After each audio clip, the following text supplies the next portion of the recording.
Thank you so much. Okay. Enjoy being with you guys tonight. Thanks for having me on. Appreciate you, Coach. You bet, guys. Oh, Lord, Coach.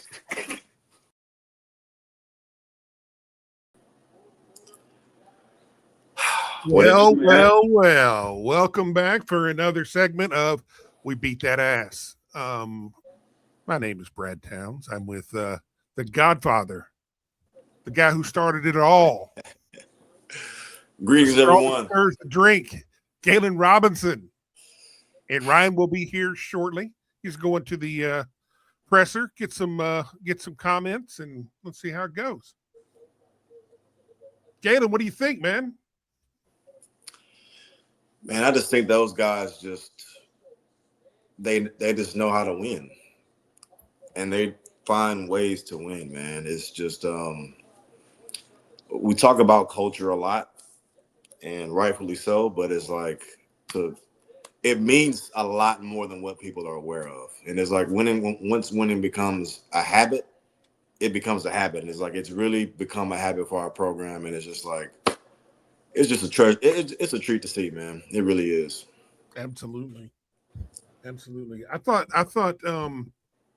man, tonight this was the most important win of the season for me.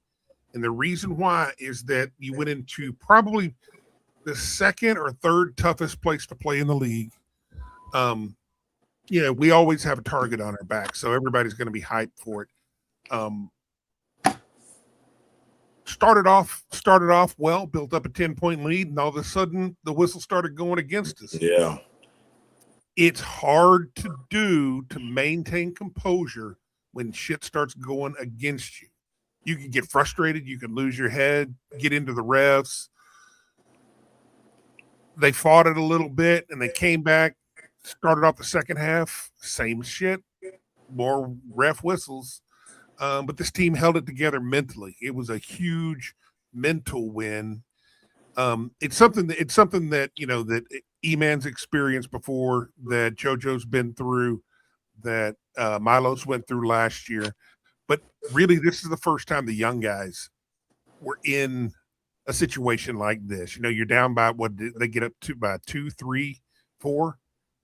On the road, things are going against you, and then they just settle down and just went. I mean, this was just a strictly business professional assassination. Yeah, and it tells me these young bucks, they're assimilated, they're in it. Hey, one thing I do want to, because we talked about this last show. AJ DeBonta is nice. I still think I like Peterson more, but that kid can play basketball. He is super talented. I'm officially sold. I'm officially on the hype train. I'm a believer. That kid can play. But it's something about that light-skinned, dread-headed brother that we got on our team, man. That kid is. It's like it amazes me how he's able to finish around the rim, and it just looks so easy for him.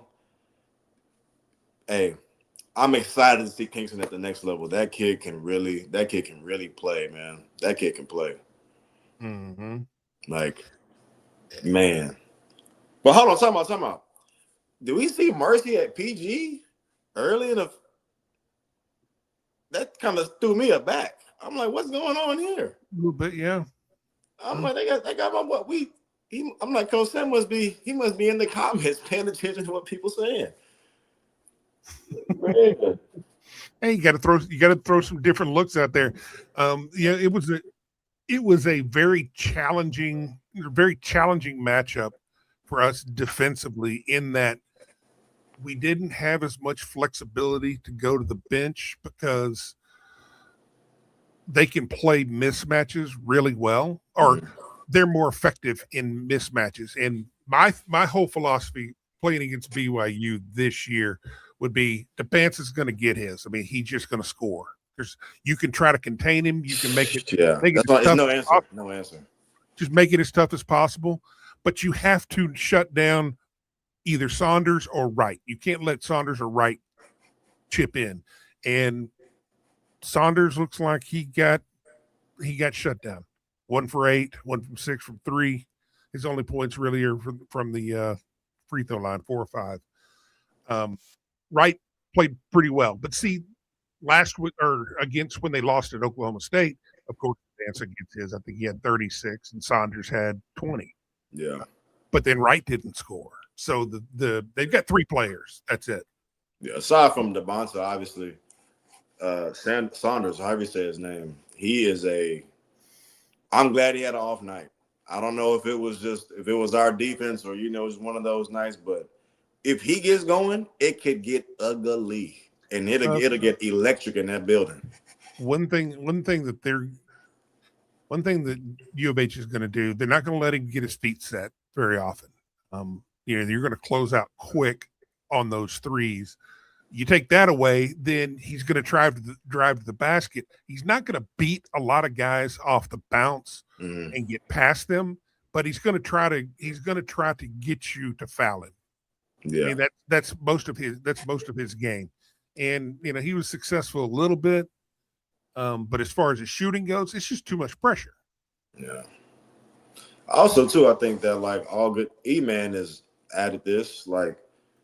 If teams are scared out of their mind to let Eman get a shot off. So it's if you just give him my eyebrow fake, they gonna fly right by you. And that's you have if you can develop that next part of your game, whether it's the in-between game and getting to the rim, that's a cheat code, man. Because boys every time Saunders shoots the ball, I think it's going in. And Eman's really he's adding more shots to his bag, if you will. Mm-hmm. I mean, he already hits the 30-footer. He'll hit some off balance fadeaways from 3. Now he's getting off balance off the glass. I mean, he's getting some old crafty veteran shots that you see guys either 10, 15-year vets in the NBA or guys playing in Europe that are they just make stupid shots that you're like, that's not fair. And he got that it's like a little bump, spin around, fade away off the one. He got that too. He's got that too. And this is that kid is seeing him guard DeBonta. It's Eman is physical. Mm-hmm. He is a strong kid, and it's he was not. I was actually in favor of him being on DeBonta. I thought, you feel me? I wasn't opposed to it because Chris. I don't know if Chris has that level, that mobility to be able to guard a guy like that. I thought Chris I thought he did a fantastic job until he got into foul trouble. Then he had to play it a little bit different. But at the beginning of the game, he locked him up pretty good. Yeah. A lot better than I thought he was going to be able to do. He showed me something that he's going to be able to defend the perimeter. Now, and I say that, and people are going to say, well, he didn't defend the Banter that well. Okay, he didn't defend the number 1 pick as great as you want. For being the talent that he was going against, I think he did freaking fantastic. Yeah. And that's kind of when people were talking about Wemby, and they was what is he going to do against Jokic? It's bro, it's only one Jokic. Everybody's not that. It's you know what I mean? That's funny. And, dude, you can't explain the Joker because his body is trash. His athleticism is terrible. But he sees everything. He can make shots from everywhere. And he's a walking triple-double. And you wonder, how the hell is he doing it? So that's why I don't want to hear any of the young kids today talking about, oh, the old school dudes, man, they couldn't play against all this athleticism. I'm like, bitch, you got an updated Kevin McHale right now that's dominating this league. Should won 4 straight MVPs. Oh yeah, that's crazy. I never thought about that. That's crazy. But Towns, I don't know if you've been peeping this, but Big Chris is offensively, he just looks so sure of himself. Yes. He knows when I get the ball that's going up, there's no hesitation, there's no doubt, and it's just like, man, I think it was a sequence in the second half where I think we might have got 2 offensive rebounds. Shout out Khalifa. But he had like a baseline short corner jump shot. And it just, as soon as he got it, like, I'm shooting it. And it's just that he's going to be a big piece, man. He already is, but it's like you can just see the flashes of, he just seems like he's oozing with confidence on the offensive end. What were we talking about? Is probably I guess it was 2 weeks ago now. All of a sudden, Big Snacks fell out of favor with the draft nicks. Mm-hmm. I told you, just wait. All it's gonna take is a couple of games, and he's gonna be right back. He's gonna be right back in the lottery. Hey, Tom, and here you said that. You said that verbatim. That verbatim, and it's just like, it's crazy because I've been seeing stuff on Twitter, and they're like, it's all these like basketball college hoop blogs and stuff, and they're like, Chris Sinek, draft lottery pick. What do you guys think? It's like, but like you said, it was just after he had did whatever he did against Tech, people were just so crazy how people just jump on and off the bandwagon. Like, just jump on and off. Man, I mean, it is these days it's just a hot take. Everybody's got to have the hottest take. Everybody's captured in whatever happened today is the greatest thing in the history of basketball. Yeah. Yes. Hey, Ryan had sent me something from the field of 68, and all of a sudden Kentucky's back. Kentucky's back being they're an outside chance to win the freaking national title.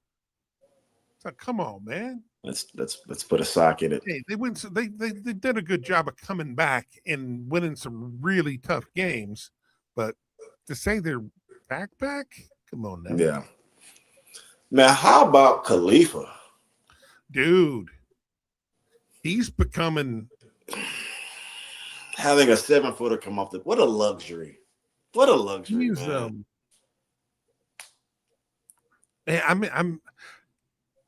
I don't know what to say about him because this is what I expected him to play like. Yeah. But it's so satisfying he was basically getting written off by a lot of folks. And it's just like, and the crazy thing is, like, it's not like he wasn't even playing well. I thought he was playing the way he was supposed to play with the role that he was given at that time. So I was like, what were people expecting? Well, and here's the thing. Here's the thing that even I don't understand as well, but you know it intimately. It takes a while for these new cats to come in and learn the defensive rotations. And it's not just about understanding what they're supposed to do. That's hard enough because it's a lot of read and react. It's not you're going to stand here. It's you've got to be here, and other people are going to be in a certain spot. It takes you knowing what you're supposed to be doing, what you're going to be reading, but also trusting what somebody else is going to do, and they're going to be in their spot. Do your job. And it takes time. I was literally about to say, Towns, Coach Sam, he just said three profound words. Do your job. Mm-hmm. Just do your job. And it's just like, ball knower. But it's just like, if man. You take care of it, if you take care of you, everybody, all 5 of you take care of what you're supposed to do, everybody's going to be in the right spot. And as easy as that sounds, simple, not easy. Not easy. But it's hard to do that because you always, the natural instinct is, I want to go help. I want to help out. Yeah. No, don't do that. You're not supposed to do that. Yeah. You got to get rid of your natural instinct and, get into the flow of it. And it took him a little while because it's different.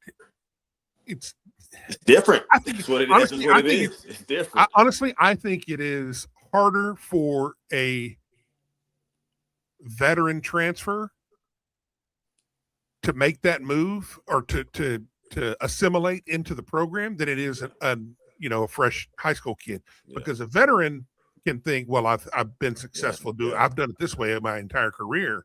Yeah. I've played 100+ games. And a freshman is like, I don't know, just tell me what to do. Freshmen are blank canvases. Yeah. Like you can kind of mold, you don't gotta weed out any bad habits. That's right too. And especially not only that, but also him being a big man and having to kind of learn and be able to process different coverages and identifying it quick. And it's just like it's a lot to, especially at that backup big position. It's a lot to learn, and but you can see kind of how everybody's kind of settling in, man. It's a process, man. People got to realize that it takes time. Yeah, I mean, it's fun to see. It's this is what we love the most. We of course we love the winning, but I take an immense joy in watching these guys come from one point to the next, and seeing them evolve into a player. Yeah, I mean, I even think back to when, man, what's the giant guy that we had from UConn? Josh Carlton. Yeah, Carlton came in, and it took him a little while to kind of get into the flow, but he scored he scored like 4 or 5 balls dumped into him in the post. I'm like, oh shit, are we really gonna have a low post game? Oh shit. Yeah, he was nice. Big Josh was super nice for sure. Definitely barbecue chicken on that block. Texas won. Thank you very much. Go Red Cougs. Absolutely. Get another one. That's and I don't know if you've seen this Towns, but like Chris, I guess like he's playing with so much like passion. Like he's real like he's starting to become like more animated. Like I think when Khalifa got that O board and went back up with it, you can see Big Chris on the bench, and he's like going crazy. Yeah, and I'm just like, man, where's this coming from? Because I feel like I ain't been seeing this. Just that I don't know. I like it though. I like that swag, man. I like that swag. Coug Nation, one of our most prolific chatters. Thank you very much. Thanks for staying up late, fellas. 4 Cougs in double figures, 1 on the glass, 4 turnovers all game. I didn't even realize that. That's insane. Sanak playing with confidence. Love it. I agree. I'm with you on all of that. You know what, dude? I hate losing. The loss to Texas Tech is not a good thing. You don't ever want to lose. But what you do coming off a loss and the lessons that you take are what's going to define you in the future. And that game has changed, or that game spurred change in Sanak. He's been a different player since that game. That brought out the beast in him. And it's like that's what happens whenever you have a coach where you know where this guy wants to go, and you know the level of accountability and the standard that he has to be at in order to get there. And it's just like when you have a lackluster performance, like like our team had that day, coach is going to challenge you, man. And it's those guys, it's their jobs to. You can either take it, you can either man up to it, or you can run away from it. And Chris is truly whatever Coach Sampson did, Chris has truly embraced, because he has been a different guy. Like it's like Chris realized that he's a monster and starting to play like a monster. Yeah, it's like it's strange. It's a guy kind of recognizing what he is. Yeah. You see, the thing is that these guys didn't come here just to get to the league. They're going to the league no matter where they play. They could be playing. They could go to Europe and then be back in the league next year. It didn't matter. They could go in the league by playing at Sam Houston. They're going to the league. These guys don't have that. They don't have that mentality. It's not about them getting into the league. It's about them being perennial all-stars.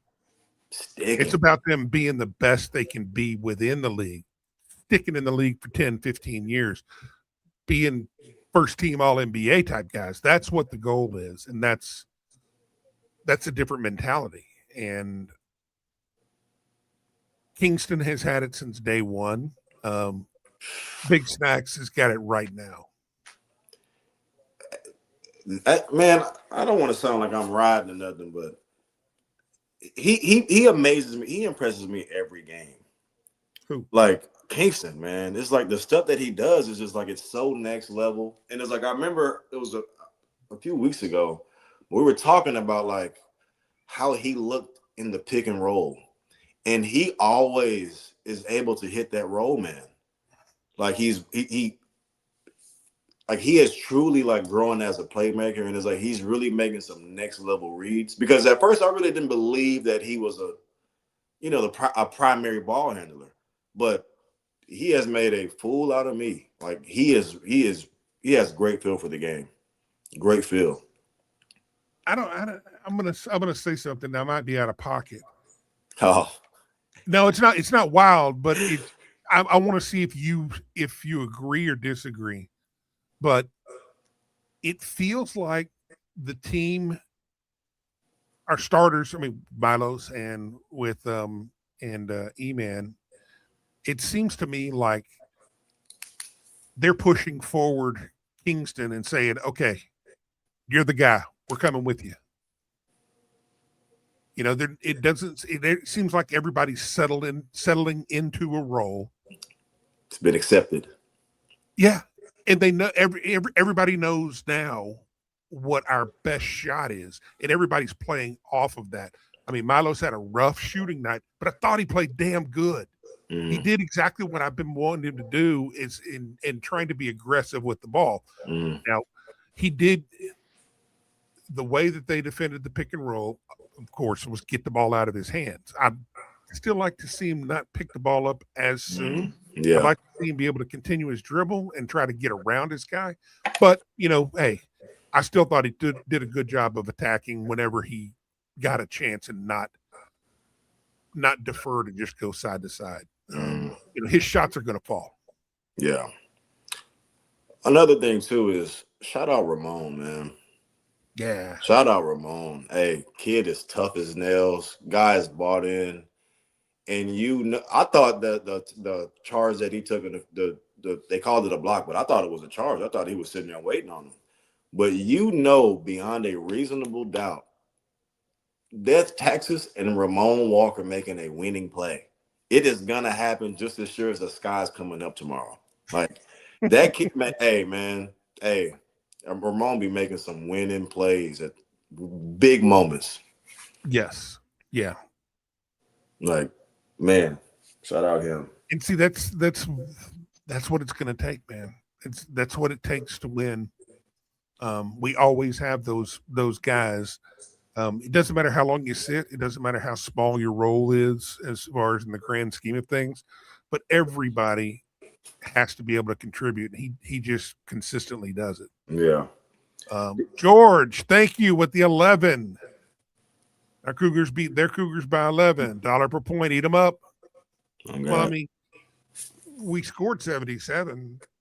So we can't $1 per score point on the victory margin. I'll go with that. What was I going to say? Did you see that sequence? What were you thinking that sequence when I think the kid who was in the G League, he was wide open. JoJo come out of nowhere. Like it looked like boxed it, our ball. I'm like, man, how did he make that play? Mm-hmm. Like, oh my goodness. I'm like, man, like that was crazy. That was crazy. Got to be able to stay on the floor, baby. Got to be able to stay on the floor. Yeah. Who we got next, Towns? Huh? Who do we play next? Why don't I know this? I had that up. Sorry, I was stuck on BYU schedule because I'm going to talk about them here in a minute. We're at Utah. So I think I would assume that we're going to stay there. We're at Utah on Tuesday. That's a game you can't step back on. And then you got Kansas State on Valentine's Day, and then it gets Arizona. Speaking of getting real, BYU, they were high flying, dude. Everybody was loving them. BYU's going to be great, and they're on the brink of being a contender. And then all of a sudden, their schedule got real. Jesus. Hey, you a troll, bro. Hey. The throat goat. What up? That's me. Hey, Ryan, you don't. Oh, brother. Son. I'm not a fan of that taste. That is not great. Ugh. It's maple, and that's not a delightful Maple. feeling. They're not. That's what the filling is. Damn, or whatever. I don't know how to say this. Does it have filling inside of it? Hey, Town. Hey, man, I came with you, dog. I came with Town. No filling, just on top. Okay. That shit would be heavy if it had like Bavarian cream in there. I really thought it did have it in the middle, but come here. What have we talked about? Anything fun? But where BYU is now, let's see, shit got real. So they played at Tech, loss. They beat Utah, so congratulations there. And then Arizona L, Kansas L, Oklahoma State L, Houston L. Where's Floyd Mayweather? They're dishing out the L's. Yeah. But you know what they say, man? Offense is pretty.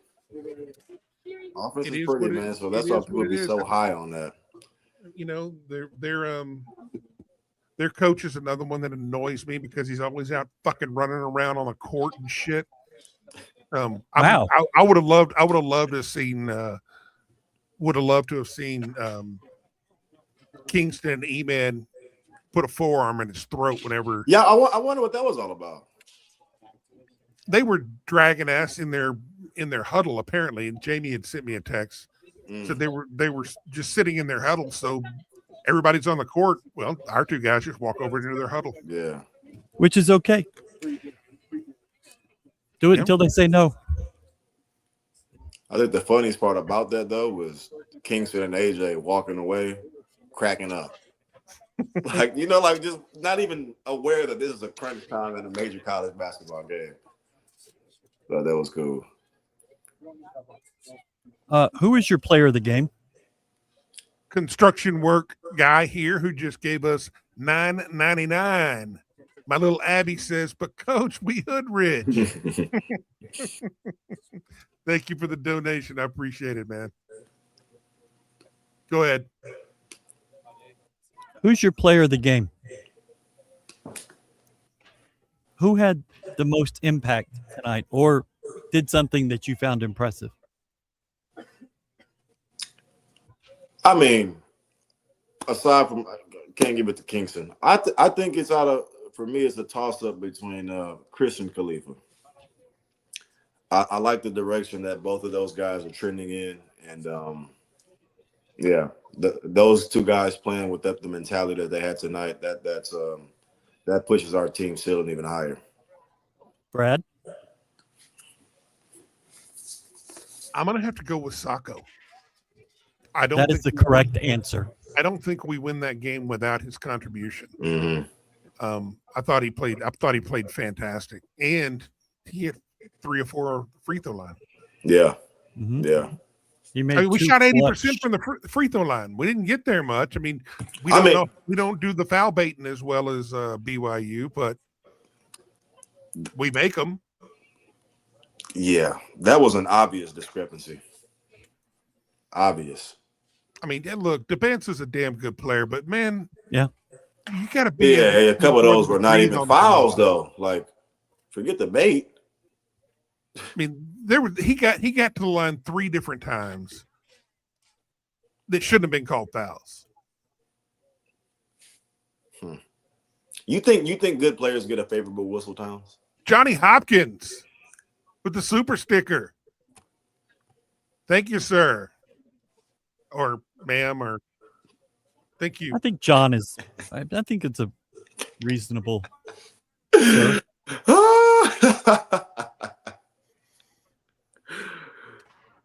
Absolutely not, brother. Man, we haven't been able to even get to comments yet. Not many of them. Don't people? Come on, Galen. donate? Look at that, baby. Yeah. Let me raise my window. I'm about to pull a Brad Towns. I ain't turning on my AC.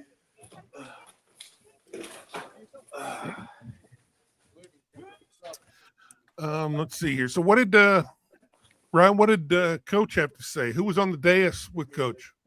I'm going to give you some quotes. We rich bitch. That was it. That's all he said. We rich bitch. And he walked off. It was weird. He said it was weird. Well. We thought they did. Still whoop them tricks. Yeah. He thought they did a great job on Saunders, and they absolutely did. They shut him down. That was the plan. He was an They did a absolute pretty factor. good job on Wright. Wright and DeBonsta and Saunders score about 80% of their points. They had 49 of 66 today. That's about 3/4 of their points. He praised the environment, this crowd. Fantastic. I think this is the second best environment in the conference. I've been here twice. I've been to Kansas twice. I think this is number 2. How many does their arena seat? About 17,000, 17,500 maybe. It used to seat like 23,000. And they've shrunk it to put in more high dollar seats. Uh-oh. What? Man, that thing looked like it was rocking too. Duarte is wanting attention. Jay Dillon. He's got to go work. He saw your cougar tail. He came over. Facts. Hey, bro. Scavenging. Bro's drawn to it. Exactly. You just over there peeking around. Jay Dillon. We've got one more on the bandwagon with the Cougar Tails. The queen, man. I walked. She was standing. That's the locker room right behind her, and she was standing there, and it's right where you go into the press conference. She called me over, and she was like, "Dave Rose's wife gave me this Cougar tail," and she wanted to make sure that I saw that she had it. So I love her. She watches all of our shows. She likes the 4/4 show. She likes the way that the guys are hanging out with the players. She likes that the way they communicate with the players in a way that we can't because Galen is old now. I'm on for real. So Kelvin said that he called Kingston over and said, "Son, do you see how wide open you are from the 3-point line?" And Kingston was like, "Yeah." And Kelvin said, "Well, there's a reason for that. Stop shooting threes." And he did. He started driving. He started getting downhill. And good things happen, it turns out. Man, he's got that one hand thing down. I mean, where he just both hands too. I mean, and he did it. He shot right-handed, jumping off of his right foot on one of them. It's like that's just same thing. That ain't fair. That kind of body control is just sick. And you know, as much as the bench is going to get glazed and everything, Kingston Flemings was the best player on the court tonight. Yeah, he's a difference maker, man. But yeah, like I said, some of those finishes, and the one you're talking about, Towns, that was in the first half, I believe. And he drove by the banter, boom, boom. Oh yeah, outside of his cylinder, and there's a shot blocker coming over to contest. Hey man, that's some Kyrie type stuff, like for real. That is why he needs to be in Dallas. Get tutored by somebody like that. Yeah, that'd be crazy. You really think he was better than DeBanza tonight? Absolutely. Okay. I don't know if I agree. I thought DeBanza. I mean, well, let's put it this way: as good as any. Well, as soon as he's really gonna shine in the league whenever the floor is wide open. Yeah, it's like what if he can have all this space, and it's like, hold on. Okay, so he needs spacing, but Kingston don't need none of that shit. Hey, he said AJ isn't struggling. They're just sending him double teams. It's like, well, he said that early on, and it's like, bro, he's missing. Like, I'm like, what? I was like, yeah, you wilding for that one, bro. You wilding. He's not struggling. Fran was I normally really like Fran, but he was kind of bothering me tonight, man. The thing that killed me the most is they blew the goaltending call. I mean, obvious goaltending. And he said, well, there's nothing they can do about it. You can't challenge that because it wasn't a stop on it. Yeah, they didn't call it. Yeah. But these refs are doing a hell of a job tonight. And you know what?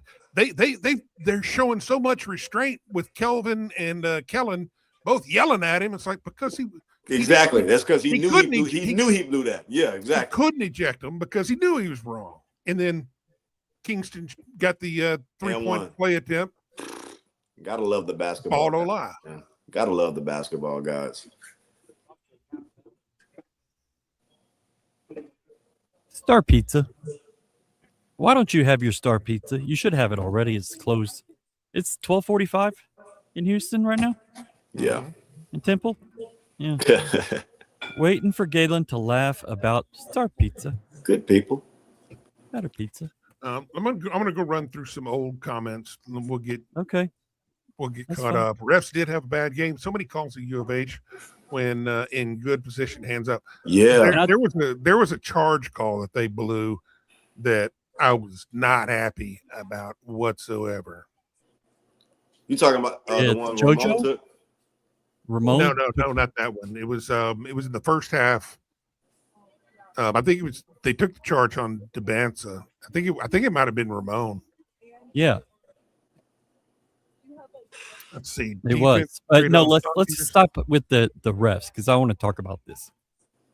There are 8 elite refs, or maybe 8, in this conference. Dave Rose just walked by Slamma Jamma. Elite refs in this conference. This was the most elite game on the schedule this weekend. They sent none of them here. That makes, I mean, this was not even a B team. This was, I mean, low level referees. And they were, they were calling it so heavy in favor of BYU, but also Kelvin was begging for a tee about 3 times tonight. And they're so intimidated they wouldn't even think to do that. Well, that's how wrong they knew they were. Maybe, Yeah. But I think it's just complete intimidation. Like they're just so insecure about the job or their ability, they just won't do it. But there's no way that you send this team to this game with anything other than intentionality, and I don't understand it. Yeah. Well, I mean, I do like a good conspiracy. But I just I'm not, I'm not that guy, but there's no way. I don't blame the games on the refs. I blame refs are gonna suck. We have to be better than that. But I can still say the refs are bullshit. Even if we lose, it's not a reason. But we got to be better than that, overcome it, and we did. But late before the game started, all of a sudden the line went from 1.5 to U of H to 1.5 BYU, and then they come out calling some bullshit. Well, see, I thought they called it really. The app that I would use for this still has U of H as a 1.5 point favorite. But I thought they did not allow BYU to deke them in the first 10 minutes or so, but then completely lost that ability.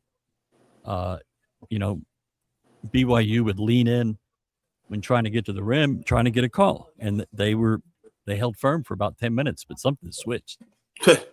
Yeah. Anyway, go on with your comments. 10-point lead. Yeah, there's your conspiracy theory. Road Warriors. That said, man, I knew DeBanza was good, but man, he was impressive. It's always like it always hits different when guys play a certain way against us, because it's like, now I believe you real because you did it to the realest. So it's like, respect. Let's see here. We just out toughed them. Their coach is soft, thus their team is soft. We own Kebaketa in second. I'm gonna tell you what, man. I almost kind of feel sorry for that dude. His hands are like Because bricks. if Keita was at U of H, he would be a beast. But he gets wasted there. It's so surprising how good their hold. top 3 guys are and how bad The the gap. help around them is. Well, I don't know if the help is bad around them. I just think that those guys play. I don't think that they play that. I mean, they're okay. Young gets sucked off because he's some brilliant NBA guy, but they play like a mid to bottom tier NBA team that everybody's out to get theirs. You know, you got 3 guys who are going to be just straight jacking it, trying to get to the All-Star game and playing like they're trying to get a new contract. And then everybody else is like, fuck y'all. Okay. Keep going with your comments, Brad. I like the way Sacco played. Looks like he's coming along and figuring it out 100%. And that is what the staff believes too. They think it's clicking for him, and there's no drop off, or there's very little drop off from JoJo to him now. Do we have any both updates both of them clutch free throw shooters tonight. Yeah, facts. Do we have any update on Chase?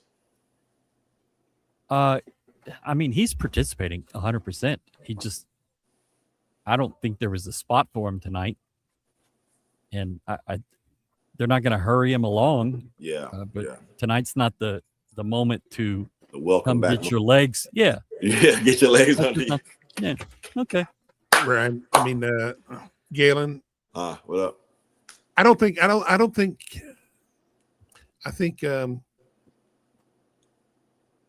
we're playing very, very coy with the injuries. Yeah. Ain't nobody gonna know who's hurt and who's not.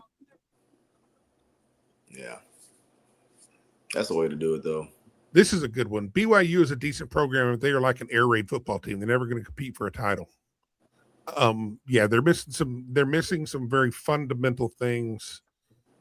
They are wholly reliant on, I mean, just like they were last year, they're wholly reliant on a couple of players.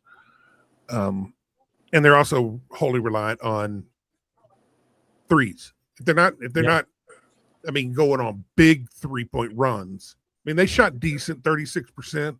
For a while, they were at 40% up until they just started missing at the end. I mean, it's one of those feast or famine type deals. This was probably the one thing that they can take from this is that they played pretty damn good defense for them. I mean, if you've watched them before, they look like cones out there, and they actually put up a pretty good fight and got us out of our rhythm a little bit, which is about all you could hope for from that group. They gave up 99 points Wednesday. I mean, they can give up a lot of points in a hurry. Yeah. Go ahead. Here's what I was looking for. No, go ahead, Galen. No, I see one is like, what did it say about Isaiah?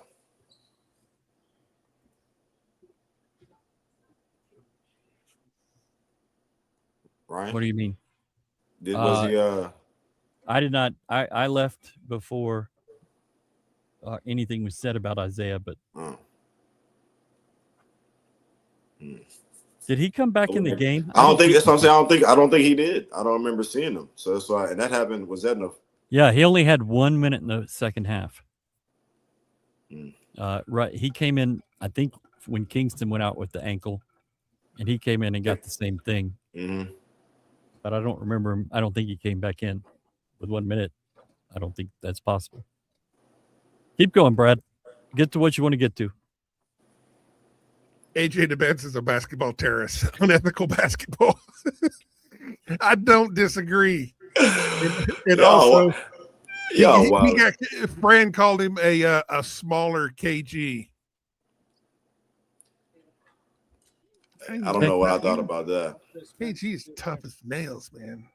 It's like one thing I peeped about the banter too is like bro, why do you try to look scary? Absolutely, of course. It's like you just like bro, like It's like you weigh up $105, man. it's You look bro, like you're starving. You play basketball, bro. Like Starving Marvin calm out down. there. Calm down, my boy. You little prep school kid. Come on, son. I'm from the streets. You should have seen my suburbs, son. Oh man. Boy, Although, I mean, he actually is from Brockton, Mass. Which Brockton, Mass has a reputation. But he wasn't out them streets. Eman with the clutch answer 3 late. That was money. Beautiful. That was a soul ripper. Because they had just hit. They just hit one. They thought they were back in it. Yeah. Here they go. And the thing is that it was one of those ones that hurts even more because it hit, rattled, bounced around, and then sploosh. I think it's funny, like just watching the bench's reaction. Because it goes down, everybody stands up, goes up, everybody kind of and then it sinks. Like that was fun. Shooter's touch to the highest degree. That offensive rebounding down the stretch was Simpson style toughness. I like the comment, but I like the logo even better. That's one of them old timey Cougs. Old timey. Let's see here. Yeah, here we go. Another one. The offensive rebound starting around the 10-minute mark in the second half was impressive. Reminded me of the 19 squad. It was. Ramon. We do such a good job of tipping the ball back. Sacco caught it, and then all of a sudden they started defending the rest of our guys, and Sacco's 1-on-1 down in the lane. He's like, oh shit, I can just go up and score. It took him about a minute and a half to figure that out. Brother, I'm sitting there like, brother, there's no other outlet. You are. Yeah. This is the shot clock is running down. Grab the ball off the backboard and stand there and nearly get a violation. Okay, down. Keep it going. BYU is traveling all night. I agree. I don't know what traveling is anymore. Could you imagine if Jordan got the leeway that these guys do on a travel? Well, he'd still be playing. Yeah, it scored 40. Kingston's touch around the rim is elite, something I've never seen before. You know, and I'm gonna say it every week, so I should probably put it in my byline underneath there. Amen. He makes me stand up and just be in awe. I mean, and I'm sitting here watching it at home by myself. They're like, holy, are you kidding me? Did I just see that? But it's every week. Yeah. The infamous Kelvin Sampson team development protocol is in full effect. Beautiful sight. Absolutely. Take that comment off. I just want people to see we gave you a caption. Okay. Yeah, go ahead. Sacco greater than Ahmed. Ryan, you're sick, bro. Did Ahmed have a real impact on this game? I thought Has he had a real impact on any game that he's played? Yeah. I guess he scored 5 and had 3 boards. So no. I mean, I was talking to somebody with the team today and before the game and talking about, you know, he had come into Houston and acted like he wanted to be there and then took the BYU thing and they were bemoaning it. And I was like, I think it worked out. And how do you, it's much easier to mid-season come and be a part of this culture exactly than be a part of that one. Yeah, exactly. Like how do you just learn that in the middle of the season? And I think that would be such a bad thing. It would poison your team, frankly. But what do I know? I think it was definitely a blessing in disguise. Yeah. I mean, you don't get Sacco development if you have Ahmed there or Ahmed. Yeah, I think you're absolutely right. He had to go through. You have to go through it. You have to. Yeah. He would have been better off redshirting if he came here. Because like, brother, you can't help us right now. Too far along in this journey. All right. Keep going, Brad.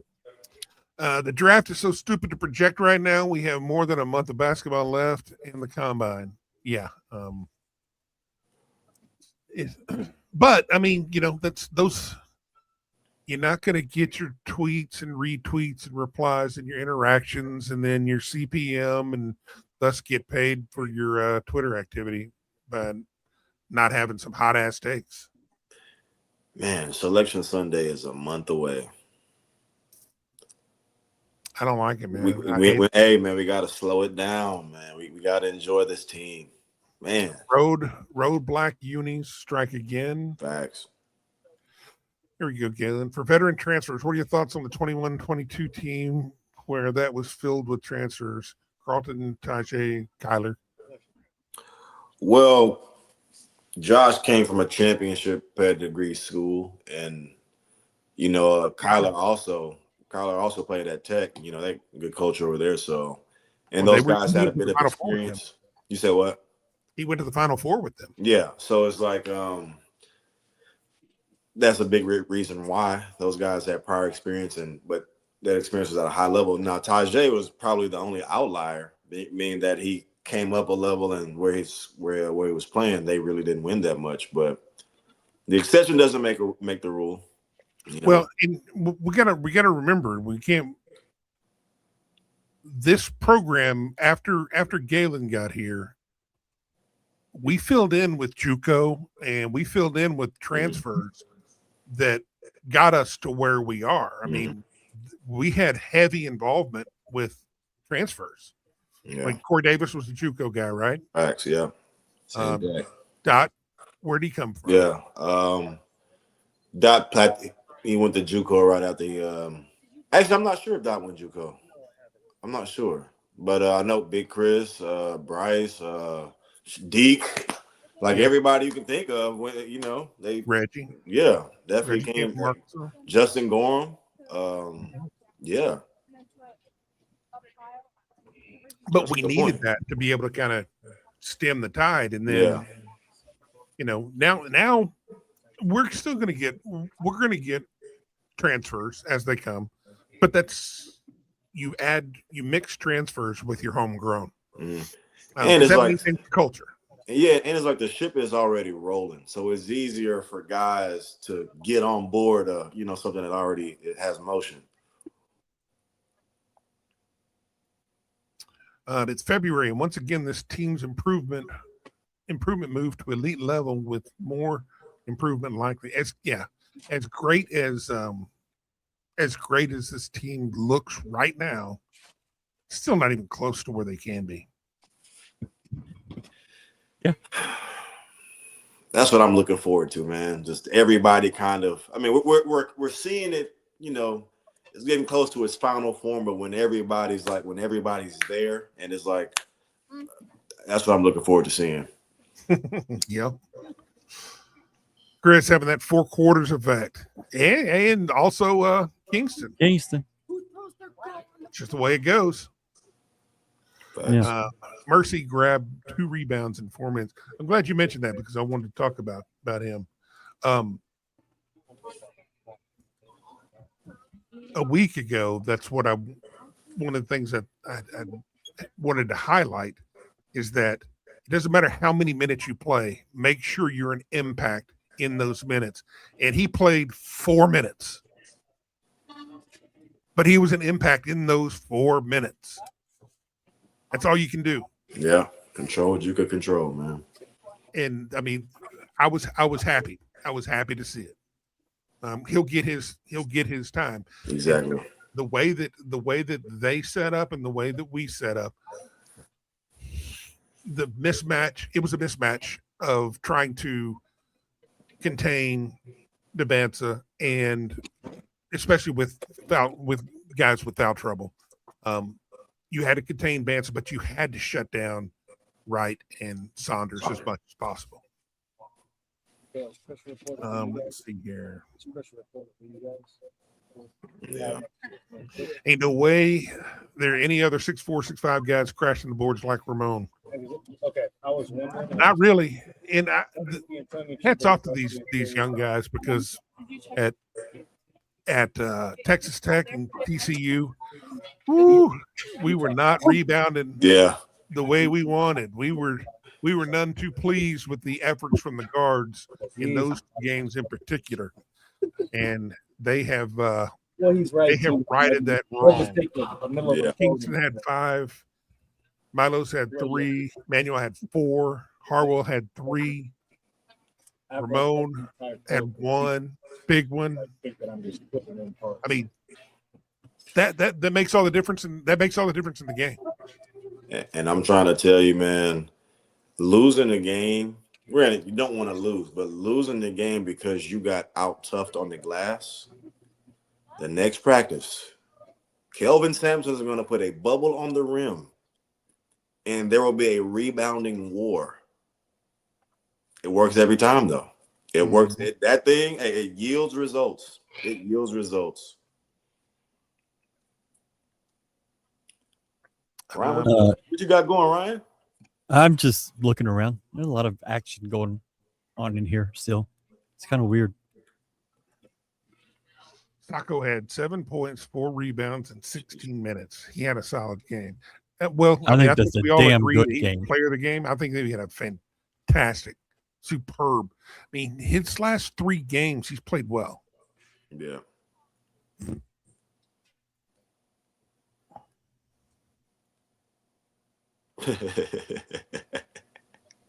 Thank you, Starnes.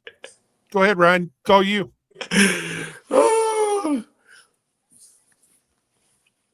I love this place.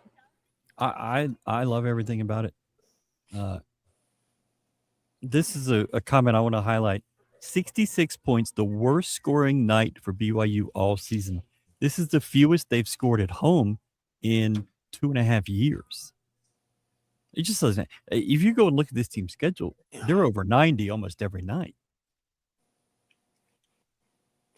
They scored 60. They scored 68 last time Houston was here. 66 tonight. Ron, I think I saw a comment about Richie Saunders, his average. Oh, yes. I have that. That is somewhere. Crazy. Richie Saunders has scored 7, 9, 10, and 7 against us in his career. That's tough. That's so tough. I mean, he was the nation's leading scorer last year. Do I have that correct? Who? Richie Saunders. I don't know about that.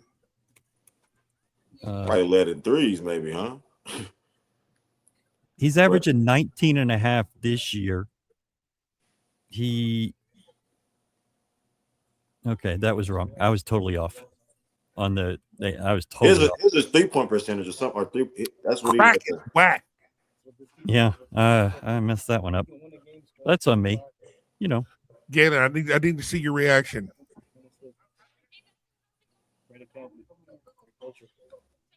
It's an extra comp for Chris Bosh with a higher ceiling.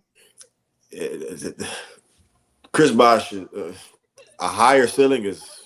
Hey, I was going to go. I don't know how to. But I can see the Chris Bosh comp for sure. But higher ceiling, people forgot. Like Chris Bosh was nice. Nice. Super nice. Franchise nice. Like, I don't know about that one. Okay, Richie Saunders led the Big 12 in scoring last year. Thank you, Jamie. That's what I got wrong. In Big 12 play? Probably. Outside of Houston, he's done some tremendous things. Just imagine if he didn't have that scoring outputs against us. That's crazy, man. We got that guy's number. Chris Bosh made $240 million in the NBA. Okay. Wasn't he one of the key pieces when they were going to win not 1, not 2, not 3, not 4? Yes, he was there in Miami, I believe. Look at me knowing the NBA. Chris Bosh. Galen, we need you to try a cougar tail. We sent that earlier, but why not? Over my dead body. Why maple over chocolate? That's just what they have. It's what it's been every time I've been here. They've had different specials on that, but I haven't seen it. How Kingston gets to that midi though, like, and his body is all over the place, and how he's still able to like make those at such a high clip. That is crazy. But I'm watching the highlights right now. Like, man, that's just damn. Brought it all the way from Houston. So I bought 3 this morning, and I still got 1 left. Ryan, you're wilding. You're wilding. You're wilding. Section 12X got something for everybody. Super Bowl flash sale. Super Bowl flash sale. $99 shirt and cap Big bundle. game. Do what? Big game. You can't use that other word. No Super Bowl. Whatever. Big game.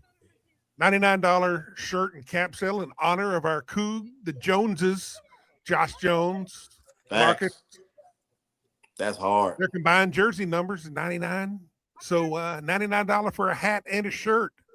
Go get it. It's going to last until 11:59 tomorrow evening. Sunday. Midnight. It's going to turn back into a pumpkin. So go to section12x.com. Don't need a code. It's automatically taken care of. Plus, you're going to get fantastic gear. Everybody I can tell was wearing it tonight. So keep it fresh. Always stick with it. I mean, it's good to have it. Sometimes it's bad to have superstitions, but when you're wearing slick gear like 12X gear, it's a good thing. And see, to make it even better, I rock this too. You feel me? I rock this too, man.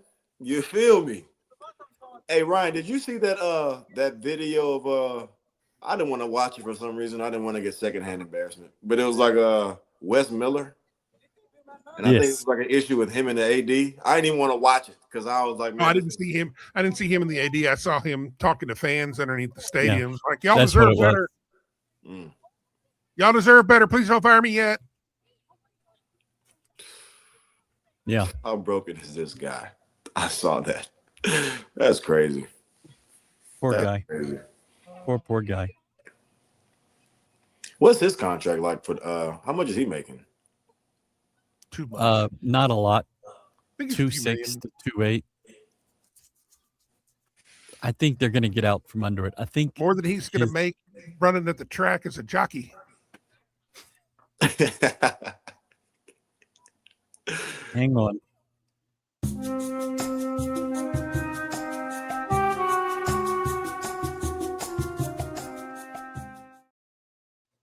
Wes Miller is a jockey.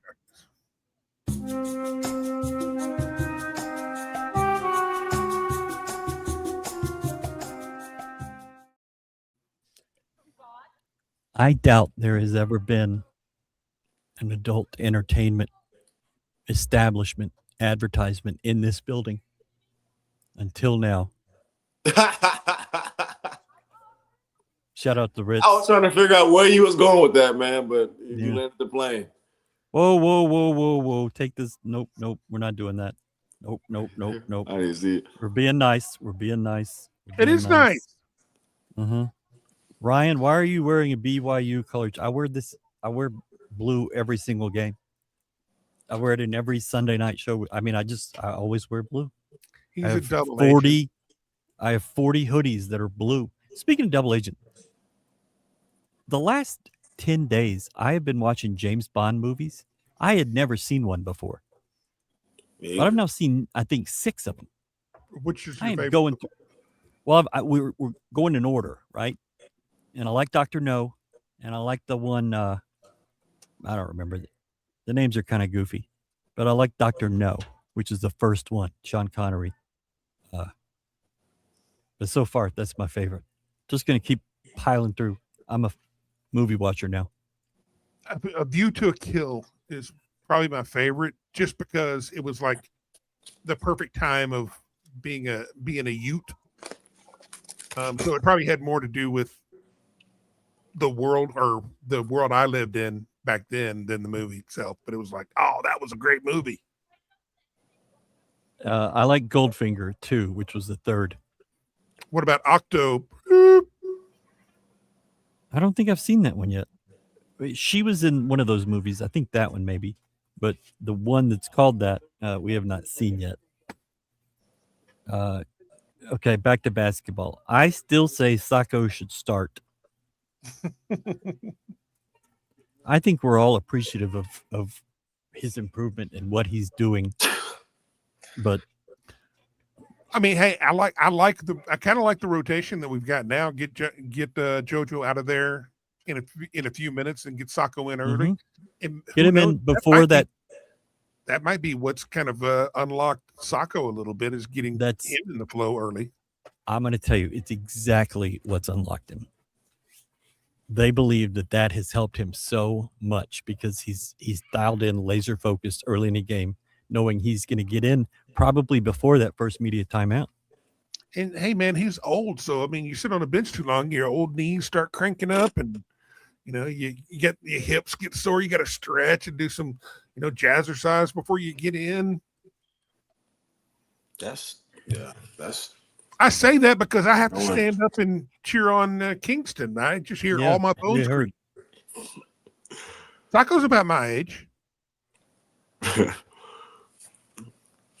We need a new Malik Wilson. Okay, everybody's drunk. You'll slow down. Let's just be slow present. Down. Let's be present. Slow down. Everything is trending in the right direction here. There will never be another Malik. There's just never going to be a combination like him. And God bless it, you had it once. When there's never going to be. I mean, you can't. There's never been another Galen. I mean, there's never been another Deaky. God knows there's never been another Deaky. Facts. Kelvin hadn't had a heart attack yet, so I mean, can confidently say we might beat Arizona. That's a good way to put it. I like that. I didn't. I could 100% guarantee we could possibly beat them. Hey, man, maybe. I'm telling you right now, and I've been saying it since the beginning of the season. I think we can beat anybody and everybody in the country. I think there's a handful of teams that we can lose to. Yeah, but I like us against Arizona though. Well, I think you got to feel pretty good about it. Which is good. I mean, not trying to look too far ahead, but Arizona's got what Monday night? They things start getting Kansas Monday night. Yeah, their schedule starts. That's must-watch TV right there. It's going to be interesting. I don't know. There's a lot to do in Salt Lake City. I'll tell you this. Things are about to get wild in this conference because everybody's schedule picks up. Well, all the top teams' schedule starts picking up. It's backloaded, I believe. There's going to be at least a couple of games every week that are must-watch TV. We've got 2 more of the middle bottom.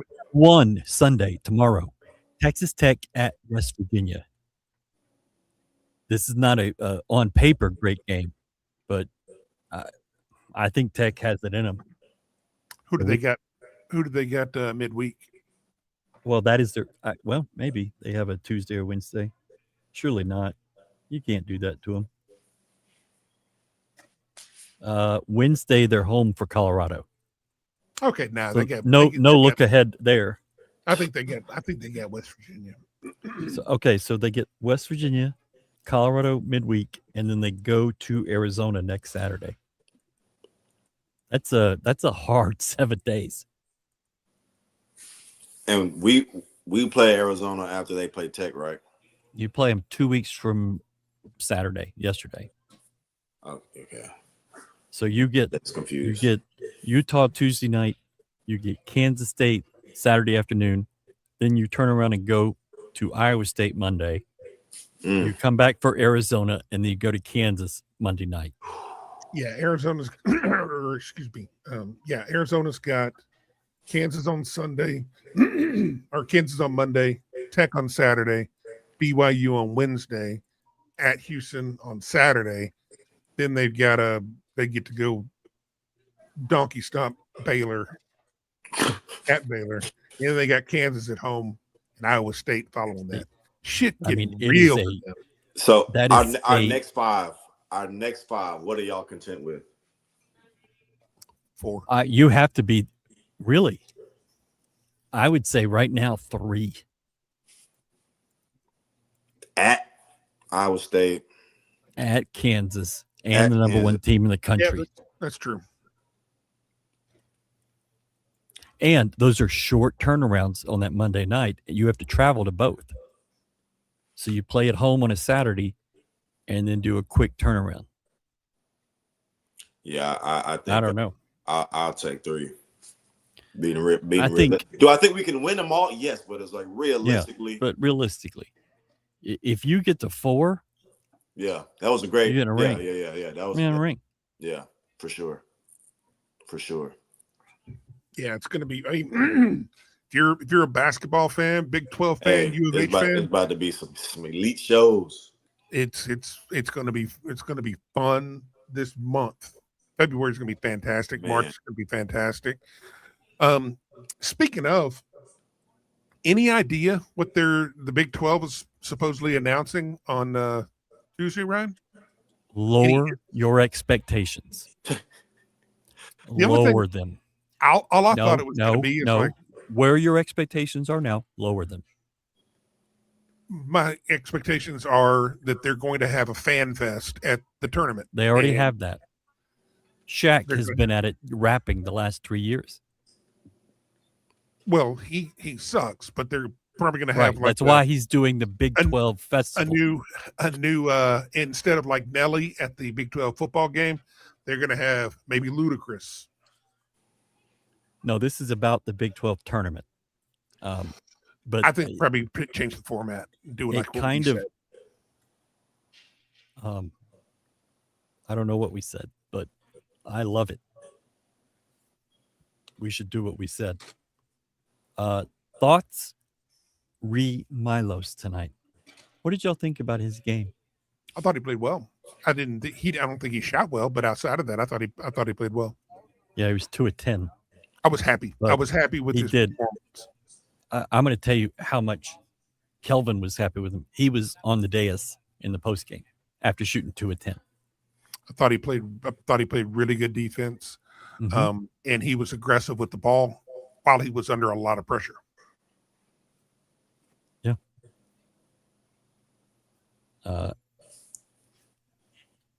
What else do we want to get to in the comments? I guess it's because something that I'd be like looking for. I just feel like every time he doesn't attack, I'm like, you should attack. You know what I mean? I guess I'm looking at it through a bias, like, or not an objective lens. Yep. Hopefully the announcement is a new tournament court. That would be very helpful. Yeah, they need to get that TCU influence out of there. Yeah. How did they not give us a big Monday game? Kelvin couldn't have been happy about that. No, he called Brett Yormark when he found out. But I'm going to tell you, I think U of H, if you start schedules from this weekend going forward, I think U of H got about as good a schedule as any of those top teams. I mean, you do have to go on those 2 Monday trips, but you're not playing home and away against Arizona. You're not doing it against Kansas.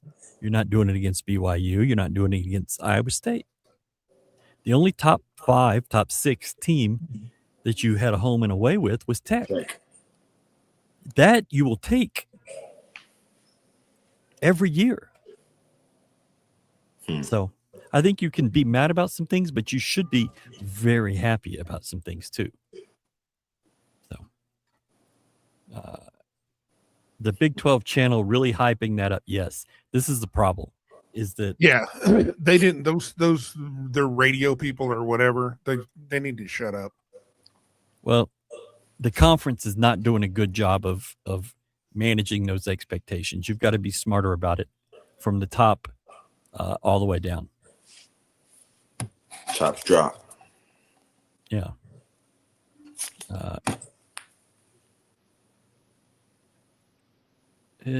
I want y'all to hear. So I'm going to tell you the under 4 timeout, which is really a hype timeout. You want to get your crowd really into the game at that point.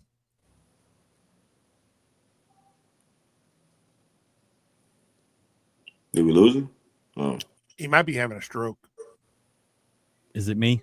The internet here is starting to give out. It is after midnight, but you can hear me? Yeah. Okay. So the under 4 timeout is kind of a big deal to get fans hyped and into the game at the end. And they did it as well as I've ever seen it done.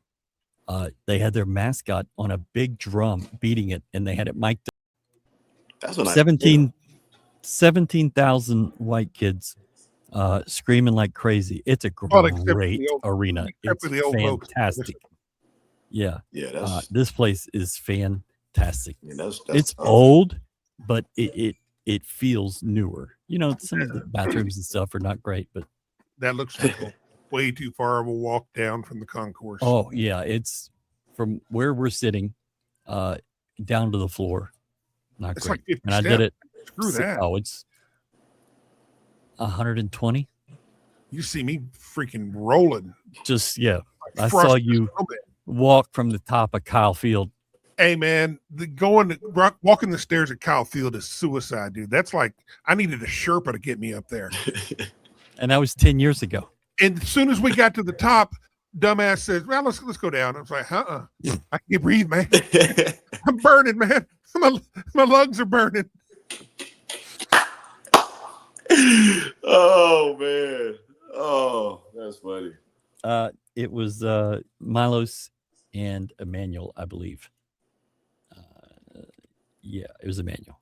Was the other one on the desk. Ryan is turning into a pumpkin. Yeah, it happens. It's been a long day. Facts. I had to stay up. Man. It was. I watched a ton of basketball. Man, some great games on. God, the internet was so good on the plane. I had a game on my iPad, on my phone, and on my laptop, and just going back and I mean, it's like being at home.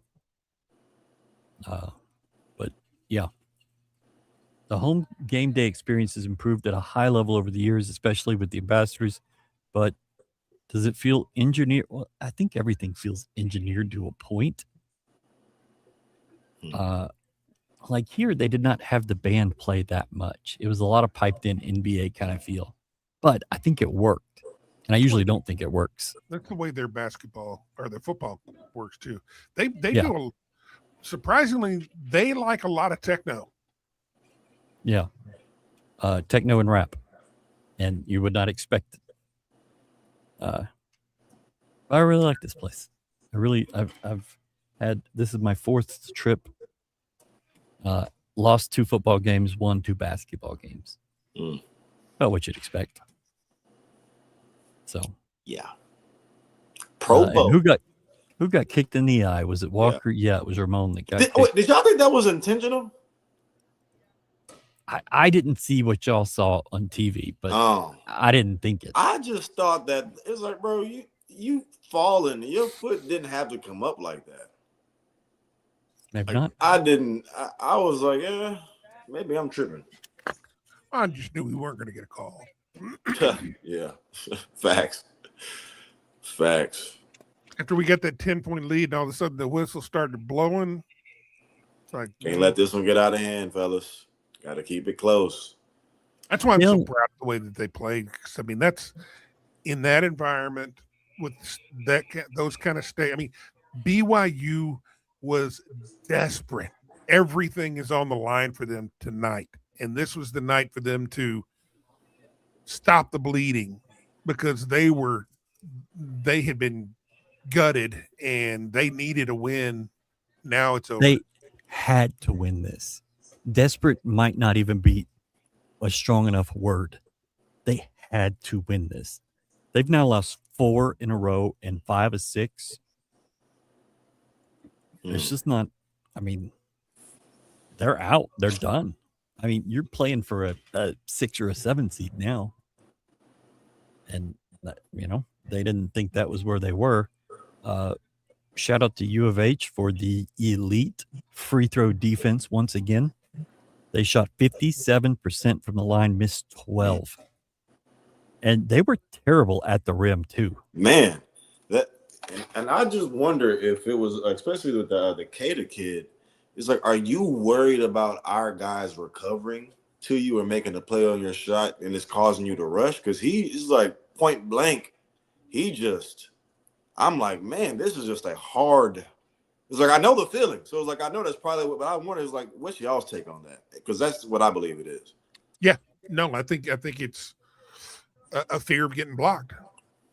Yeah, for sure. Looks really sped up. We had so many guys. We got guys down there defending. I mean, Sacco, when you got Sacco and you got Sanak and or JoJo, I mean, any of them around there fighting for the ball, you could find it in the third row on any shot. Facts. And it's one thing that I don't know if the game. I'm assuming the game hadn't changed that much, but people don't like to get their shot packed. Yeah, very embarrassing. So officially, BYU is 3 of 5 on layups. Now that is clearly not what happened, but officially they were 3 of 5. But that ain't what happened. That's a fake number. That ain't what happened. Towns brought this up to me via text. What about Eman dunking? Facts. Don't remember the last time I saw that. He went up hard. Yeah, he got up there. Yeah. And that's wild. I haven't seen that in a long time. I just like Eman's, man. He's turned into a crafty veteran now. Yeah. But that's what happens like when you're comfortable and you know a system, you can explore a little bit and little tricks of the trade, and it's like it's a great process, man. I mean, I know it's probably recency bias because the name was in the news, but man, he's playing that game like Mark Aguirre. So the funny thing is, I have no idea who that is. I know. It's from the 80s, dude. Yeah. What did he play? Early 80s. He's a DePaul kid. He's a Chicago legend, DePaul, and then played with the Mavericks. I think he worked his way to the Pistons after that. He just got his jersey retired. But he could play, man. But he's playing like just get them crafty kind of off balance shots, and he's going to score off platform. He just got game, man. What's it looking like in Ryan? Do you think? Well, they keep turning the lights on and off. I don't know. Do you think it's possible for us to get a 1 seed in the South, even if Arizona wins the Big 12? Yes. I don't think you have to win the conference to be a 1. If you finish a game back, and it's a competitive game, or if Arizona wins the league and you win the conference tournament, I don't think the conference tournament has that much impact, but I think you could be a 1. But I don't think you go to the South if you're a 2 or worse. It's just not going to happen.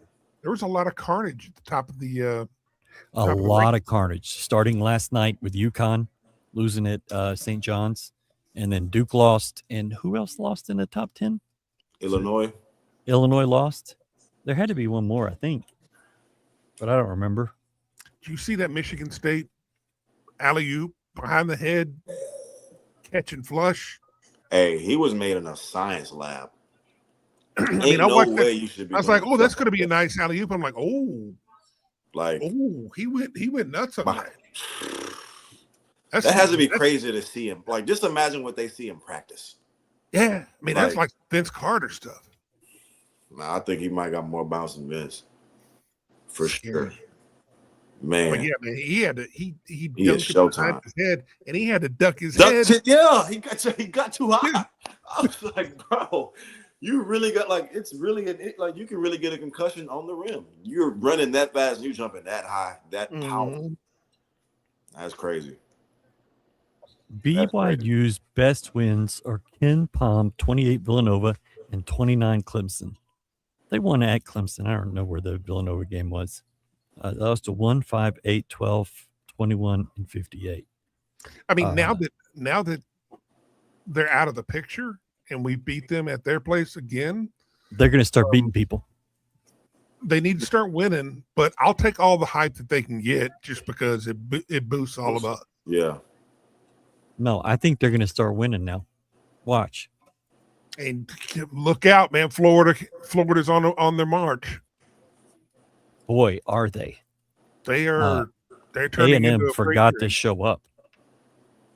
Let me see. They are starting. They won at A&M by 1 million today. He said by 1 million. That's crazy because I thought A&M was playing well. They were. They scored 19 in the first half. That ain't great. Sheesh.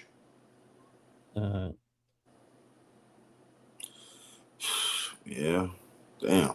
This was at A&M? Yep. That's tough. Galen, you played here Mm-hmm. at BYU. What did the altitude do in terms of your Everything. wind and whatever? Everything. Yeah. Like that was my first time playing in altitude, and like at least that I can remember. And I remember Coach Sampson emphasizing getting a good warm up in, like getting your heart rate going. That way, like your second wind comes quicker. Because I was like, you know what, that ain't gonna do nothing to me. But man, after them first couple down and backs, hey, shit is a little thin. I'm like, Coach, Coach. I'm in this mother looking like big Chris Harris. I'm like, man, this is really crazy. Like that altitude, and it's like it takes everything away from you. Like your legs get going quicker. Like it's. I would hate to see us in altitude, and teams got to play us in those conditions. Boy, that'd be crazy. That'd be. You see falling out. Yeah, for real. I mean, they get dominated down here in the swamp. That heavy air.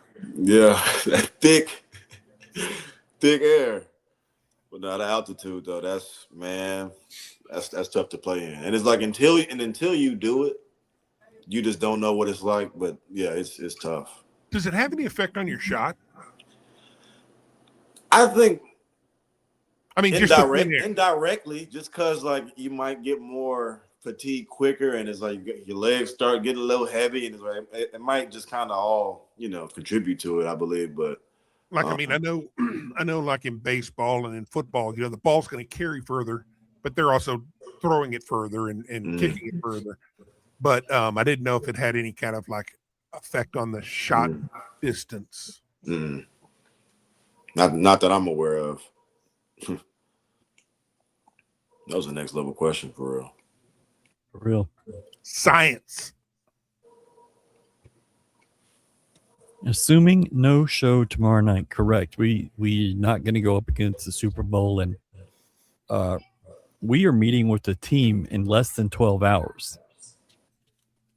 So they're staying in Provo tonight. They're going to Salt Lake in the morning, and we're meeting them at the hotel at 12:30. And I don't understand. Yeah, we're hitching, and no, I assume everybody has a car. I've got a car, and got to get up early. A donkey. That was the second option. You leaving already? Star Pizza. Star Pizza. JD, Get you some Star Pizza. No. No? Okay. I'm not taking a picture of the Marriott. He looked at the cougar tail, but thought better of it. So yeah, no show tomorrow night. 1 for 27 is We'll crazy. be back. How far in seeding should U of H move with Illinois, Duke, Connecticut, and Gonzaga? That Gonzaga loss, I think, dropped them like 4 lines. That just crushed them. That should move them to like a 4 seed, man. I mean, you I can't, think you're can't talking be like 5 or 6. You can't be a serious seed losing to a team like that. And by what was it, 15? Sorry, Portland. 18? Pilots. 20. Yeah. Galen beat the Portland Pilots. 20 balled them. Yeah, that's crazy. I mean, you could lose to St. Mary's. You could lose to Utah State. Mm-hmm. But man, that'd BYU in this conference. That'd be like us losing to Tulane. Tulane. The Clemson win was in Madison Square Garden. Didn't know that. This is what you were saying. Yeah, that's crazy. A&M started the game 1 of 27. That's crazy. Okay. 1 of 27. Hate to say it, but Florida's pretty fucking good, man. Yeah, they're really good. I mean, they've got their. I mean, they had a lot of turnover, and so they got their pieces more together. But they also played a brutal schedule. Yeah. Yeah. Their schedule was nasty. Florida. So I mean, it's kind of like us last year when we lost our Vegas games and everybody wrote us off. 4-3. Rightfully so. Those were 4 and 3. rough. That's what it seemed like, man. That was, yeah. I don't enjoy watching BYU. Our team has some balance. The way that Mark Pope played and the way that Kevin Young plays is just not an appealing style of basketball to me. I assume it appeals to players because all you do is go get yours and you don't have to play defense. And that sounds pretty good. A lot of threes. Yeah. Shoot. But it's not my favorite. George is soft. He's going to bed. Good night. Go Cougs. Soft. Did George? I don't know if Kenneth's around. If George met them on Friday, I believe he did. At Star nice. Jeremy was awesome on the radio. Jeremy was sitting right here next to me. ESPN didn't show the game until the first because they're still doing games 2 hours apart, but with the TV timeouts and everything, they're 2.5 hour games, but they pushed it to ESPN News, right? But not everybody. I mean, the amount of people that have ESPN and then have ESPN News is kind of different, lopsided, and so a lot of people are missing a lot of good basketball because they're spacing these games out so dumb. But until the conferences step up and say, don't do that anymore. George pulled up. I miss Star Pizza. San Antonio, they don't have a Star Pizza. Then Tennessee started fouling and it's like made the game even longer. It's like, bro, get this off my screen. I got them. My guys are on. And Tennessee was up big in that game, were they not? I didn't get to watch it, but I thought I saw. I mean, same thing. Tennessee was up at one point, so I stopped watching. Duke was up at one point. I stopped watching. Crazy. And then I look back up. I'm like, what the hell happened? Hey, that'd be the craziest feeling. It's like, oh, but they got walked off, so I'm happy. And of course, Shire's crying again. Our players need to be protected. We need rope. Yeah, somebody got punched in the mouth. Yeah, bro. What? They'll win the game. Was there like a court storm or something? Yeah. Oh. I think it was 2 of them. Huh. Oh well. Star Pizza. Yummy. Thank you. Good people. Get you some Star Better pizza. We We went to a creamery today. I bet you did. You don't hear that often. No, you do not. Hey, hey, man. In my little hometown of Iowa, we had a ice cream place, and it was called the Creamy, and that's worse. The Creamy. Wow. No, the Creamy. Like, yeah. I'm just saying. Hey, bro. Wait, the next place, did they have a donut place called the Glory Hole?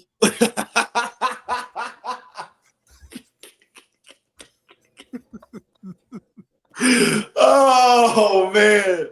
Hey, man. I am never being invited back here. Hey, man. That is crazy. That is crazy. Elite timing, elite delivery. Hey, man. BYU has their own dairy, and they have a creamery. They make ice cream and whatever. And it's a restaurant, it's a ice cream shop, and it's a grocery store. It's basically like a Buc-ee's, but for ice cream. And that's crazy. It's pretty fun. Met some of our subscribers there. Jamie and his wife came. Duarte was there. I was there. And had a nice time. Great show. Oh, you people are soft. It's closing time, I guess. Last call. Last call for alcohol. I guess you need to have something like that. It's going to sell a lot of desserts since you don't have like bars and whatnot. Yeah, and it's on the students' meal plan. So man, I could never be Mormon because I would be even more fat. So, like, what's the selling point to get guys to BYU? Like prior to NIL, like what was what's the fat about stacks? Well, they didn't. Who were they getting? Yeah, before NIL, they had played in the West Coast Conference, and before that, like the Mountain West. I mean, Danny Ainge. I mean, in football, they got a big in with the Samoans and Tongans. Yes, massive. Yes, like that's from Hawaii, from Idaho, California, Texas. I'm Euless Trinity. Yeah. But basketball, it's just some really skilled honky ball. Yeah. I guess I just don't find BYU that appealing. Okay, I mean, it's pretty cool. It's pretty cool. They're the nicest people in the world. Yeah. Beautiful area. Their last 3 Sweet 16s are 2025, 2011, and 1981. You remember Big Jimmer? Fredette? His number is not retired yet. That's criminal. Well, I assume they're going to, but he's not up here. Shooting like Jimmer, you coming in that water, boy, you better be a swimmer. Whew. Hey. That dude could flat out play. Hey. I enjoyed watching him play. Hey, man. Hey, he got to it. He got to it. He was ahead of his time, I believe. He was doing some crazy stuff. Yeah. On the day.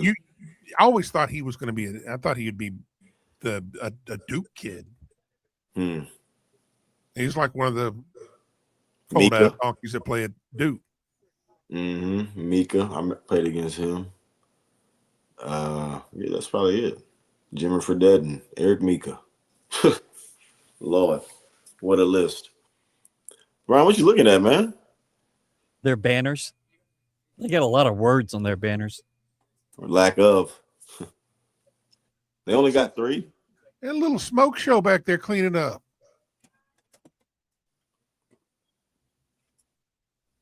Hello. Anyways. What the hell's going on there? Here we go. That's a weird ass city. You got to understand, when it's 98% of the population, they're retiring Jimmer next Saturday. Okay. That's hard. Yeah. That makes sense. Time. Yeah. Who they play? I know not U of H. Yeah, they wouldn't dare do that. Mess up his homecoming like that. Colorado. So that's Oh, yeah. That's your It'd be funny homecoming if it wasn't. appointment. But we need them to win that. Oh, man. You know, they can their season is, well, I mean, for them being in contention, I don't think anybody's falling back to them, but they could play spoiler. They still got Arizona and Iowa State on the menu. That's what I'm saying. They're going to beat somebody they're not supposed to beat. Iowa State at home could be prime, but I don't know. It just depends on who Iowa State's got before them. Yeah. Oh, they play after us. Okay. So they're going to be beat up and bruised by the time they get to So, Ryan, how many stadiums have you found? Been to? Basketball's not that many. 70. Football, I think I'm in the 80s, 81 or 2, and I'm going to add, I think, 2 this year. Utah for basketball will be my first time there. It'll be my first time for football in the fall. This is I like this one. How many have you found offer free parking? The only 2 that I know are TCU and Baylor. Really? UT did, actually, now that I think about it. I think UT did it when we were there 2 years ago. OU might have done it, but you don't really see it. Yeah. I still owe Kansas $100 on a parking ticket, but ain't getting that. Yeah, I think I know that I owe U of H parking ticket money. Yeah, that's crazy. I mean, well, we used to get parking tickets all the time because we'd park back behind the baseball stadium, and we get every time. My shit would get towed, and then I'd go sneak it out of the lot. Somebody hold up the chain, we good to go. Oh, those were the days. Yeah. Do we know anything about this 2027 point guard they offered? I know that the staff was out to see him this week, possibly yesterday, and made that offer. I have no idea what Galen's doing. It's loud, though. My bad. Okay. Got some chicken now. Chicken. Mm-hmm. Where from? From this place called Spicy Boys in Austin. Spicy Boys on East 6. Hey, weird name. It's in Austin, but man, they put some type of like honey and spice, glaze, whatever on the elite. You like it, Towns? I probably would. There's not a lot I don't like. I ain't want to say it. It ain't vegetables, so I mean, we good to go. Yeah. One time U of H towed my car, so I set off its alarm and let it run until they came and gave it back. That is U of H ingenuity, which I appreciate. Damn right. That's tough. All right, let's wrap this up. I don't remember doing a game or a show that lasted till almost 2 a.m. Houston time. Maybe actually when we did the football game here 2 years ago, because that was a late day. Oof. Okay. We did the ones in Vegas last year. Yeah, we did 2. One of them, Galen fell asleep, and I was just like, we're not doing this. It's too damn late. But yeah, those were kind of late. But this feels really late, especially since I got to get up early and drive back to Salt Lake. How far is that drive? It's like about 50 minutes. 50? No, it's not 15. Oh. It's 48 miles. Was it that far? Yeah.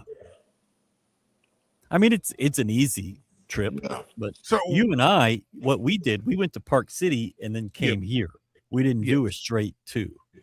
Right. So, yeah. I'm going to Park City Monday, but there's hardly any snow. It was 65 here today. I was expecting like 30. Facts. It's cold now. It's like 40, but Yeah. Man, it All just right. makes it cooler just to go grab a patio up there. You don't got to worry about freezing. I mean, I know, Yeah. you don't have to worry about dressing like a Eskimo. Facts. Maybe. But anyways, Brad, what are your final thoughts about what you saw tonight? Man, I am really happy with this win. Proud of the guys. It was a you probably didn't hear it much. So I said this is the biggest win of the year, given the circumstances and the way that they responded. A lesser team, a team in a different space. If they were through this adversity 2 months ago, might not have come through. They would have got rattled with the fouls. But they bounced back, hung in there, and gutted it out. And that's exactly what this young team needed to experience, to be able to keep it together, keep doing what you're doing. Everybody's contributing. Just love to see it. Facts. Galen, do you think this is the biggest win of the year? I do believe that it was defining. Like, I do agree with that. I can see what he means by that for sure. Because this was definitely a team that could beat you. Mm-hmm. So I agree. But like you said, I'm proud of the way our guys played, how they responded. They definitely just roll with the punches. Guys made plays in big moments, and people are stepping up. But it's all coming to form, man. And the crazy thing is that this team still hasn't played their best basketball yet, and we already like what we see. So on to the next one. I would still say Auburn was bigger because it was that's when Kingston stepped out and showed you who he is. And that early game with these freshmen, I think that just mattered. Now, I think you're going to play games in the next 2 weeks that are going to be even bigger than that. But I don't know if this was. This is a good win. It's a good win. And once again, on the biggest stage, Kingston steps up. I mean, if you count this in a 2 or 3, I would say it's the second biggest win. But if you count it in those, here he is again, which he does every single big game. Winning at home was bigger. I think home is the catch there. Yeah. Had you gone to Tech and won, that would have been bigger. But Tech is now an team. BYU, they're not on that top level. I just feel like if you lose this game, this is a game. The reason why it's the biggest, this is a game might that hurt can you get out of your hands. This is a game that it's easy to go on tilt because everything is going against you. Had a 10-point lead, and then all of a sudden everything's going against you. And if you keep fucking up and you get caught up in it and get caught up in the crowd noise, get caught up in being pissed off at the referees, this game is over. You don't come back. You don't come back from the 4-point deficit. You just keep chasing, and keep fucking up. But this team pulled it together, got back to business, and just said, let's go out and do what we got to do. And they got big offensive rebounds. Mm-hmm. So just kill it. The last 6 minutes of the game, it felt like all you did was play keep away. Yeah.